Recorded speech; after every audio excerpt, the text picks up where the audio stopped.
Hello बच्चों, let's see the question. The question says 1.5 grams of an impure sample of sodium sulfate dissolved in water was treated with excess of barium chloride solution with 1.74 grams of barium sulfate were obtained as dry precipitate.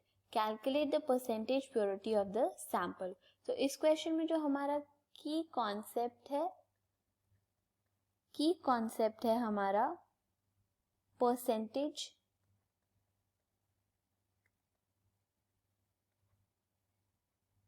Purity.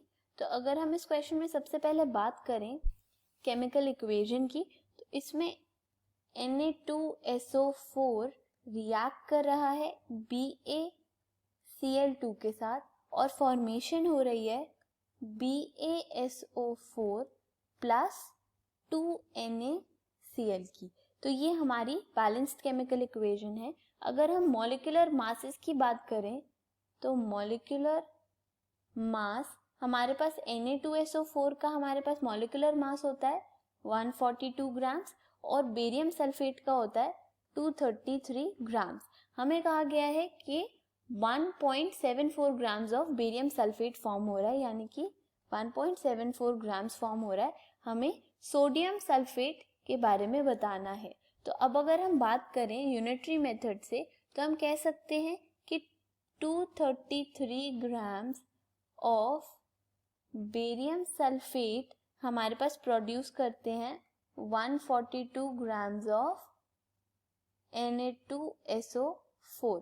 तो अगर हम 1.74 grams of barium sulphate की बात करेंगे तो हमारे पास formation होगी 142 upon 233 into 1.74 grams of Na2SO4 की।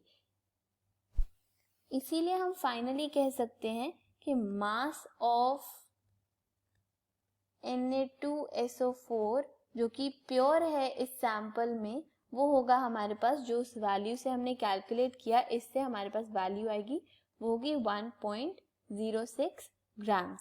तो अब अगर हम परसेंटेज प्योरिटी फाइंड आउट करने की कोशिश करेंगे तो परसेंटेज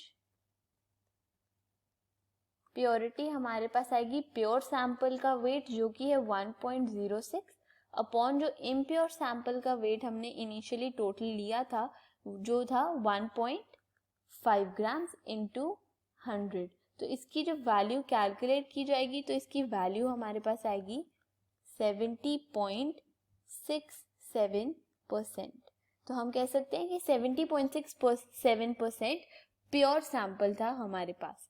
ये होगा हमारा final answer. I hope you understood the question.